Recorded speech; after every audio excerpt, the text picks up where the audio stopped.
primeira painelista, Amanda Martins, ela que é fundadora e proprietária da Learning Foods. Ela vai falar sobre nova rotulagem nutricional, contextos, regras e desafios. Amanda, fique à vontade. Boa tarde, pessoal. Todos me escutam? Oi, é um Amanda, grande prazer estar aqui com vocês. Tudo ótimo, Cecília.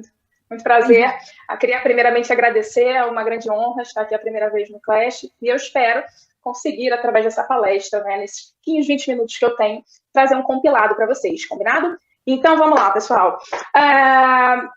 Hoje eu vou falar com vocês sobre nova rotulagem nutricional, né, um pouco, né, sobre um breve contexto, né, as novas regras no sentido de problemas regulatórios que nós tivemos, soluções regulatórias propostas com essas duas novas regras e pontuar alguns desafios para vocês, tá? Já digo para você, coloquei aqui esse emoji de explosão de cabeça porque a palestra vai ser intensa, tem bastante conteúdo e eu tenho um pouquinho de tempo só, mas o objetivo é trazer todo esse compilado para vocês entenderem o motivo dessas novas normas e aí, após vai vir a Jéssica trazendo na prática também exemplos para vocês, combinado? Então, como já foi apresentado, eu sou a professora Amanda Martins, né, trabalho com consultoria na área regulatória e sou fundadora da Learning Foods, que trabalha com treinamentos em company e treinamentos específicos na área regulatória também. Vamos falar um pouco sobre a importância da rotulagem. Já que eu estou falando sobre nova rotulagem, eu acho interessante contextualizar todo mundo aqui, lembrar a importância da rotulagem para todos nós. A rotulagem, gente, ela é um meio de comunicação entre a indústria e o consumidor.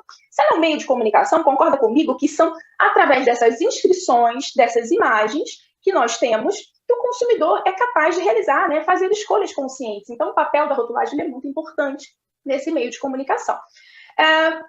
Já que é o papel o contato, né, entre o consumidor e a indústria, convenhamos que todas essas informações que estão contidas nessas embalagens, elas devem ser compreensíveis, legíveis, fidedignas e padronizadas. E como nós padronizamos essas informações? Através da regulação. Então, nós temos a rotulagem geral, que são aquelas informações que nós vemos como lista de ingredientes, peso líquido, conteúdo, forma de conservação, nova fórmula, e a rotulagem nutricional, que nada mais é, atualmente pela 360, a tabela de informações nutricionais, que se refere a nutrientes, e as informações nutricionais complementares, né, sem adição, rico, fonte, ok? Só o primeiro contexto. A rotulagem nutricional, gente, ela é obrigatória em todos os alimentos que são embalados na ausência do consumidor. Então, e já estão prontos para comercializar. Então, eu fui lá, formulei o meu produto, escolhi a embalagem, né, acondicionei esse produto dentro da embalagem, então envasei aquilo ali, e quando eu coloco, faço essa comercialização, né, embalo esse produto na ausência do cliente, ele não tem como saber o que tem ali. Então, você precisa rotular aquilo para você comercializar. Beleza? Então, a gente está falando sobre nova rotulagem nutricional, achei interessante vocês também saberem, né, principalmente pelo foco aqui também ser nutrição, a rotulagem nutricional tornou-se obrigatória aqui no Brasil quando, Amanda? Só trazer um ponto para vocês, no contexto mundial, já na década de 90, a gente já observava um aumento de sobrepeso, né, e obesidade da população em geral. Isso foi relatado em vários estudos, né, Estados Unidos, Canadá, inclusive aqui no Brasil. Observaram que talvez tornar a rotulagem obrigatória em todos os produtos embalados, que antes era apenas obrigatória para os que tinham alegações, era voluntária, teria-se um custo muito menor do que o custo com a saúde. Aí você fala, saúde, rotulagem, não estou entendendo, Amanda, presta atenção. Se eu tenho aquela informação no rótulo, né, da composição nutricional daquele produto, partisse do princípio, o governo, que aquele consumidor vai ter acesso a essas informações, vai fazer escolhas mais saudáveis, escolhas mais conscientes, e automaticamente poderíamos diminuir o sobrepeso da população e obesidade, que é um grande perigo para o aparecimento, né, o risco do aparecimento de doenças crônicas. E uma população doente, né, aumenta o custo, né, com saúde. Então, essa foi a entrada. Então, nos anos 2000, a rotulagem tornou-se obrigatória aqui no nosso país. Aí eu pergunto para vocês, será que tornar a rotulagem nutricional obrigatória foi efetiva para que a gente tivesse uma redução do sobrepeso e da população? Bom, não é isso que os dados mostram, né? A obesidade e o sobrepeso só aumentam nesses últimos anos. E, além desses dados, começou-se a observar que a população fica um tanto confusa quando observa essas informações, né? Analisa o rótulo, não consegue entender o que está escrito. Isso foi tão claro que foi definido isso pela Anvisa, que 88% dos consumidores apontam que o modelo atual não permite identificação fácil. E 91% manifestaram uma necessidade de alterar essa norma, essa forma de apresentação. Então, aí já vai trazendo os motivos da mudança da nova rotulagem. Quando a gente pode pensar em mudanças, o que a gente podia mudar para melhorar essa informação para o consumidor, o primeiro ponto que se tinha era, olha, vamos trazer o teor de açúcar na frente lá dos rótulos, seria interessante. Vamos trazer essas informações de forma em 100 gramas para facilitar o consumidor, tornar isso obrigatório, que atualmente é voluntário. e trazer também um rótulo na frente, né, que é a bola da vez, a rotulagem frontal. Acho que isso vai facilitar. E aí mudou-se o conceito na nova proposta da rotulagem, o conceito da rotulagem. Hoje a gente tem tabela nutricional e alegações, isso aí é a rotulagem. E aí entrou a rotulagem frontal, que é esse símbolo gráfico na frente da embalagem, né? Que existem mais de 42 países que têm essas simbologias. E a Anvisa, né, juntamente com o grupo de trabalho, ficou pesquisando qual seria o melhor símbolo para trazer aqui para o Brasil para facilitar os consumidores. Então, dentro desse processo regulatório, que foi bastante extenso, dura muitos anos, eles avaliaram vários modelos. Avaliaram esse modelo GDA, que hoje a gente encontra, né, em parcerias multinacionais, esse aqui. Será que isso vai facilitar o consumidor entender a composição? Eles analisaram também se o modelo da França, no Nutri-Score, seria interessante. Avaliaram se o modelo do HealthStar, que é da Austrália, que é esse triângulo, essa estrelinha, né, que mostra esse ranqueamento, seria bom. E avaliaram do Chile, né, que é o octógono preto, né, que a gente já tem aí publicado, se seria interessante também.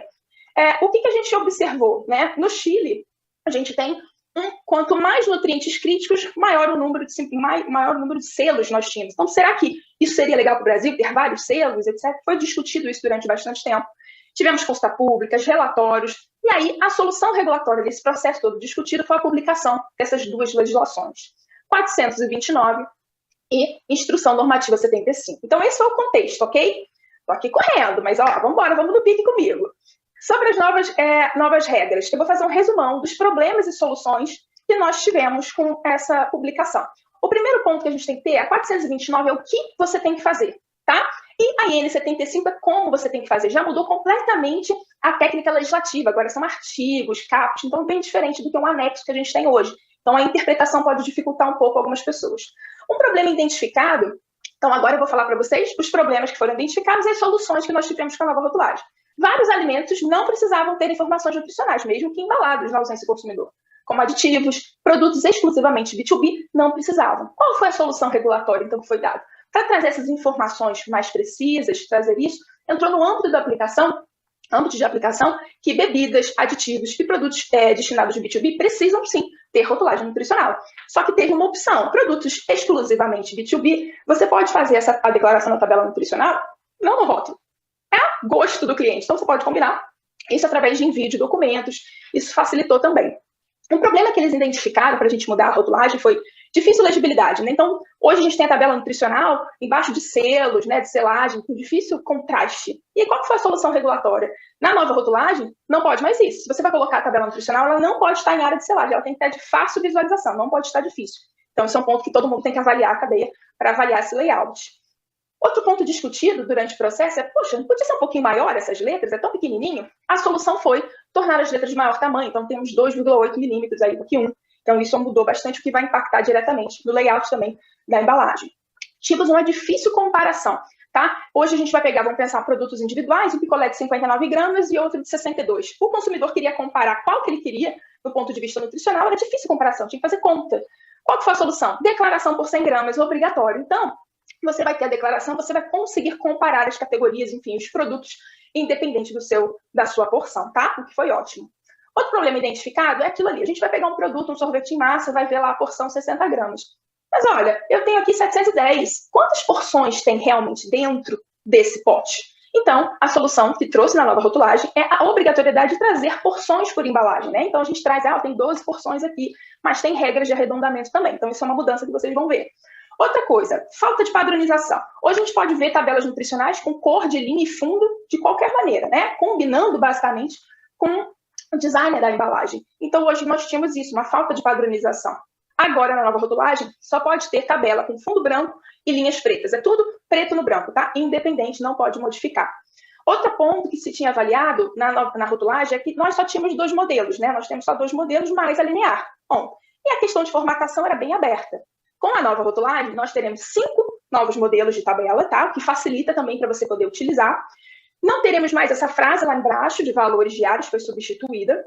E temos vários outros modelos, como eu falei, e esse modelo agregado também, que facilita bastante. Temos critérios agora bem definidos sobre formatação. Então, não dá para colocar a tabela do jeito que você queria. Tem que colocar seguindo exatamente as regras de formatação aqui. Foi identificado também que, para mudar, que não tinha uma padronização em relação ao recuo. Gorduras totais. Gente, gordura saturada está dentro de gordura total. Então, pela lógica, era para ter um recuozinho ali. E não tinha. declarava depois do sódio cálcio, o outro declarava depois do sódio ferro. Tinha uma bagunça. Então, agora criou uma regra de formatação, uma indentação que você tem que fazer um recuo certinho. E como você tem que declarar? A ordem de declaração também está toda padronizada, tá? Outro ponto que identificaram, eu queria saber de vocês aí, se tem alguém que fala que um sorvete tem 378 kJ, que até hoje eu não conheço ninguém. Né? Será que precisa colocar quilojoule na tabela, gente? E assim, qual que é o valor diário recomendado para gordura trans, monoinsaturada? Se tinha sempre os asteriscos, deixava em branco. Agora, com a nova rotulagem, acabou isso. Tirou o quilojoule, não tem mais obrigatoriedade, e esses valores diários mudaram, muitos, né? Proteína, gordura, sódio, vitaminas, então mudou quase todos os valores diários, foram contabilizados pelo Codex, então tem que refazer toda a conta, tá? Da tabela nutricional. E agora, aqueles asteriscos que a gente colocava, não pode mais, tem que deixar em branco, ok? Outro problema que tinha era o seguinte, rotulagem linear. Estão comigo aí, né? A agitação, mas vamos lá, mas é para trazer um boom de informação mesmo. Rotulagem linear sempre era preferida. Colocava o que queria no rótulo e sobrava um espaço, botava a tabela nutricional de forma linear. Agora não pode, tem uma regra para a localização da tabela. A tabela deve estar numa superfície única, contínua com a lista de ingredientes, como eu mostrei aqui nesse lado, tá? Tem que estar nessa superfície contínua. Se você não conseguir colocar nessa superfície contínua, você tem uma opção de compactação. Você pode diminuir o tamanho, você pode mudar a fonte.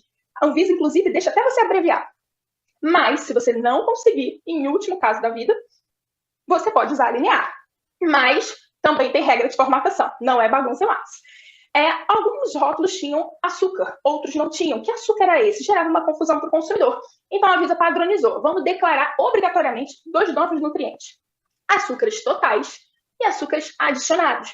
São essas duas mudanças grandes aí de declaração.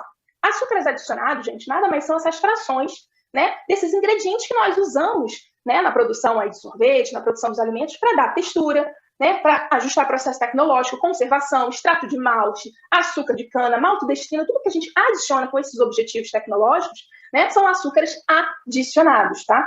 E a Anvisa ficou preocupada de todo mundo ter, né, muito açúcar adicionado e começar a substituir isso aí por edulcorante, até porque quem tem limite é cartão de crédito, né? Então a Anvisa começou a dar uma sugestão de reformulação. Olha, se você não quiser colocar o açúcar, você pode, não vai ser considerado açúcar adicionado se você adicionar fruta. Então, eu adicionei fruta lá no meu sorvete, não vai ser considerado açúcar adicionado, né? O lactose mesmo, o açúcar do leite, também não. Então, tem umas diferenças, tá?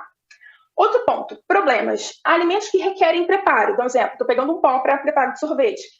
A gente tem na tabela nutricional a obrigatoriedade do quê? Dar uma porção suficiente para o preparo de sorvete de 50 gramas, lá na 359, é isso que a gente tinha. Só que aí o consumidor pega aquele pó, segue as instruções de preparo, adiciona novos ingredientes e queria saber qual é o valor nutricional do produto pronto. E aí trouxe a obrigatoriedade de trazer essa informação em 100 gramas, contabilizando esses ingredientes adicionados na lista de instruções de preparo. Então tem essa diferença aí também. Tínhamos um probleminha, bastante coisa, né, gente? É um boom mesmo. Imprecisão de valores declarados. Arredondamento, né? Não tinha uma regra de arredondamento bem clara. Agora tem, para você arredondar e ficar tudo padronizado, tá tudo certinho lá para ter uma precisão dos valores. Outro problema que a gente tinha, será que esse valor nutricional tá certo? A gente não confiava muito, né? Então, agora deixou bem claro, né, de forma... Como que você pode fazer essas análises? Você pode fazer para análise laboratorial, cálculo indireto e tabela de composição. Só deixou claro que já se fazia, tá? E deixou aprimorado. Não é mais ou menos 20% essa tolerância, não. Tem a tolerância específica para cada tipo de nutriente crítico. Não pode ser superior a 20% para nutrientes críticos à saúde e nem inferior ao declarado 20% para outros tipos, tá? Outro problema que você tinha era a alegação restrita. Então, a gente só podia colocar zero lactose para produtos com dietas destinadas a dietas com restrição de lactose. Não podia colocar essa alegação para outro tipo de categoria. Agora não. Zero lactose, não contém lactose. Ele entrou como uma alegação. Se você cumprir esses critérios, você pode usar. Gorduras totais. Sem adição de gorduras totais, não existia essa alegação. Agora é uma nova, com a nova legislação. E mudou os critérios. Então, muitas pessoas que utilizam esses critérios sem adição, zero, vão ter que reavaliar a rotulagem inteira, porque os critérios foram muito mais rigorosos, né? Máximo 0,1, em 100 gramas, em embalagem individual. Então, tem que se reavaliar o rótulo como inteiro, tá? E se tinha, né, qual era o modelo que ia usar aqui no Brasil, era uma discussão, qual que ia ser, né? E aí se escolheu apenas um selo que aglutina 3 nutrientes críticos, diferentes lá do Chile. Então, você tem alto em açúcar adicionado, alto em gordura saturada e alto em sódio, tá? São apenas esses 3, não tem caloria, não tem nenhum dos outros. E para você saber se você vai utilizar essa rotulagem frontal, que a Jéssica vai conversar com vocês já sobre isso, você vai avaliar o seguinte, tem os limites, e aqui a tabela nutricional, vamos lá, esses açúcares, vamos considerar que sejam açúcares adicionados, 10 gramas, desses 10 gramas aqui, em 60 gramas. Em 100 gramas, com certeza ele já vai ter mais que 15. Então, ele vai ter o selinho, tá? Tem uma regra específica para a gente escolher. Outro ponto, eles avaliaram que alguns produtos não poderiam ser vedados à rotulagem frontal, como produtos B2B, não seria sentido colocar esse tipo de selo, tá? Não se tinha nenhum motivo, leites, inclusive. Para você colocar o selo da rotulagem frontal, não pode colocar de qualquer maneira, tá? Também não pode puxar, tem toda uma regra de formatação, que é a malha construtiva. Tem que ter fundo branco com cor preta, então tem toda uma regra para ser colocado. Se você colocar a rotulagem frontal, está fechando. Para colocar a rotulagem frontal, você pode continuar usando a alegação, só que não pode estar na metade superior, tá? Está localizada no mesmo painel, não pode estar com o mesmo tamanho de linha, então tem vários critérios. Amanda, entrando a rotulagem em vigor, a Jéssica vai conversar com vocês sobre prazo de adequação. Várias legislações vão ser revogadas, que são as atuais, 359, 360 e todas mais, tá? Várias outras legislações vão ser alteradas, tá? Então, já trazendo aqui alguns pontos, né? 11 legislações vão ser alteradas, e sendo que alguma delas vai ter aqui, hoje foi até publicado no Diário Oficial, a 729, que revoga alguns artigos dessas legislações que vão ser alteradas. Modificou, não tem mais a portaria 29, modificou, então teve mais alterações. Mas fiquem tranquilos. Desafio para a gente fechar. Primeiro desafio, estruturar. A Anvisa precisa estruturar, tá? O Sistema Nacional de Vigilância Sanitária, elaborar documentos, então tem muita coisa para se ajustar ainda. Então é um grande desafio. Outro desafio é a percepção dos consumidores. Será que ela vai mudar? Se o seu produto receber o selo frontal, se ele receber o selo frontal de alto em açúcar, será que muda essa percepção? Desafio para o setor, avaliar isso. Avaliar também a questão de logística de fornecedores, a questão de estoque de embalagem, verificar quanto que tem, questão de etiquetas que podem ser utilizadas. Então, isso é importante pensar na cadeia como um todo. Impacto de faturamento de qual produto. Estudar o mercado, se algum dos concorrentes vão fazer algum tipo de reformulação, porque isso pode gerar uma concorrência também, tá? E se realmente compensa, às vezes, você reformular ou não, porque às vezes você pode reformular, não ter açúcar adicionado, mas vai continuar tendo gordura saturada, então talvez compense ou não, então é importante estudar o mercado. E para a gente fechando, o desafio em relação aos consumidores, educar, né? Como é que seria isso? Os consumidores estão olhando lá no Jornal Nacional que a rotulagem nutricional vai mudar. Será que eles estão um pouco perdidos? Então, algumas indústrias já estão trazendo a educação nutricional, né? Olha, não coma o pote inteiro, coma tantas porções. Isso você vê bem claro, né, no parceiro da Bia também, Olho na Lupa e essas associações explicando, né, como interpretar, como você utilizar a tabela nutricional. Para a gente fechar aí em relação a desafios, será que vai harmonizar realmente com o Mercosul? A probabilidade é bem pequena, né? Nós temos aí na Argentina os octógonos, né? O Uruguai também, então harmonizar isso vai ser um grande desafio. Por quê? Porque não podemos ter selos frontais de outros países também. Então, vai ser um desafio aí, uma barreira técnica que tem que ser avaliada. E o desafio final, para fechar aqui a palestra, é ter profissionais que dominem e saibam aplicar essas novas regras. Porque hoje está todo mundo com muita informação e como ajustar isso. Então, queria saber se você e sua equipe está preparada para isso, né? E aí, capacitar sempre vai ser a melhor solução, tá, gente? Aprender sempre faz toda a diferença na nossa vida. Então, se você quiser aprender, fica um pouquinho com a gente até o final, que eu vou falar com você um curso completo de rotulagem também, e com um presente maravilhoso para quem é associado e quem não é associado. Então, desculpa com a porção de informação que eu trouxe para vocês, mas em 20 minutos é o que eu conseguia trazer, assim, de boom mesmo. O objetivo é trazer muita informação para vocês saírem, assim, confusos e agora entrarem na prática com a querida Jéssica Tavares, viu? Queria agradecer, desculpa a rapidez, mas fazer isso em 20 minutos foi um grande desafio para mim, mas eu espero que tenha um geral, assim, na cabeça sobre a norma.